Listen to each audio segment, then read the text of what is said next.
Recording in progress.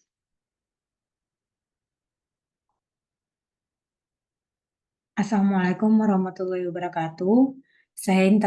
Perkenalkan, saya Inta Rahmatul Aina, NPM 21082600182. Nah, untuk blok growth and development.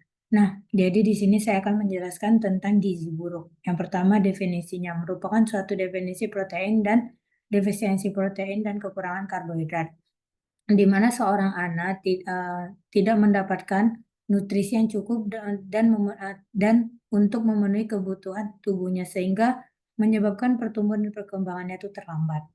Nah, untuk etiologinya, infeksi penyakit kronis, faktor sosial dan ekonomi, lingkungan, dan gen. Nah, lingkungan ini yang mana lingkungannya itu seperti lingkungan yang buruk gitu. Lalu untuk gizi buruk ini dia terbagi dua, ada gizi buruk kwashiorkor dan marasmus. Untuk gizi buruk kwashiorkor ini dia di mana kekurangan asupan protein dan nanti dijumpai pada anaknya rambut jagung, matanya merah, atrofi otot dan edem. Lalu untuk yang gizi buruk marasmus, dia terdapat kekurangan asupan karbohidrat, penampilan wajah seperti orang tua, terlihat anaknya sangat kurus, habis itu terlihat juga ada perubahan mental, lalu dia juga sedikit cengeng, kulitnya sangat kering, dingin, dan mengendor keriput. Lemak sukutannya menghilang hingga turgor kulit berkurang, lalu otot atrofi sehingga kontur tulang terlihat jelas. Bradikardi kadang-kadang, lalu juga bisa terdapat tekanan darah lebih rendah dibandingkan anak yang sehat. Nah, yang ketiga ada marasmus, gabungan dari gejala dari marasmus dan kwashiorkor, diagnosisnya marasmus kwashiorkor, yang di mana gejalanya sama dengan marasmus dan kwashiorkor. Untuk cara menegakkan diagnosisnya, kita melakukan anamnesis, PMVIS edem yang simetris, lalu BB per TB, nanti kita ukur, kita plot dengan menggunakan anak di bawah 5 tahun kita menggunakan WHO, anak di atas 5 tahun kita menggunakan CDC.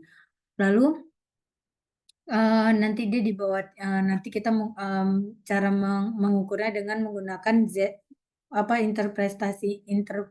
interpretasinya dengan menggunakan Z-score. Nah, lalu kita mengukur lingkar lengan atas di bawah 11,5 cm. Lalu untuk penunjangnya kadar gula darah, darah lengkap, urin lengkap, fase lengkap, elektrolit serum, protein, serum, albumin, globulin, dan fertinin. Untuk untuk selanjutnya ada tes mantuk, ronsen dada, apel dan lateral, langsung pemeriksaan EKG. Untuk tata laksana sendiri menjaga suhu tubuh anak, memberikan cairan infus agar tidak terjadi dehidrasi, memberikan antibiotik jika infeksi, memberikan vitamin A, zat besi dan asam folat, memberikan vaksin lengkap pada anak, lalu memberikan makanan cairan khusus atau dinamakan dengan RUTV. Nanti di mana di situ harus mencukupi F-nya itu 100. Lalu ada untuk energinya, dia harus sampai 80 sampai 100 kalori per kgb per hari. Untuk proteinnya 1,5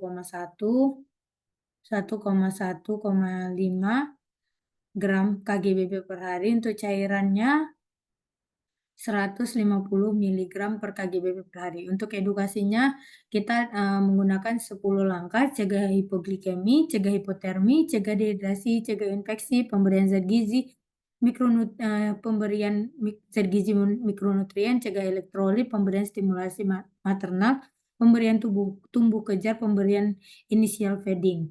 Nah, lalu saya mempresentasikan dengan referensi menggunakan buku Kemenkes RI, buku 1 pencegahan dan tata laksana gizi buruk, lalu untuk Kemenkes pedoman pencegahan dan tata laksana juga, lalu untuk beberapa jurnal saya ambil dari Diakan Nutrisi dan Gizi Buruk, dan juga Amaning Malnutrisi.